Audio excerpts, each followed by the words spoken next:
FA. So, diyan na lang po, no, sa second letter lang po tayo mag-base. So, kung yung titingnan po natin sa alphabetic sequence natin, so, FA, FI, FOR, or FOO, ano po yung pinakauna? Alright, correct po, no? Ang pinakauna po dyan is yung, okay, family. Okay, FA. So, dapat po ang ating correct choice ay nagsisimula sa letter D. So, iligwak na po natin ang 1 at saka yung 2. So, yung possible answer na lang is either 3 or 4. Okay, nakakasunod po ba? Alright, very good, no?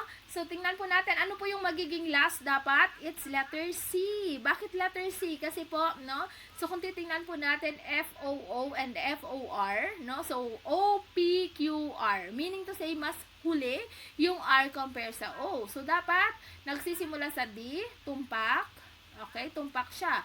Nagtatapos sa C. O, iligwak ang number 3. Okay, ligwak ang number 3. That's why the correct answer for number 4 is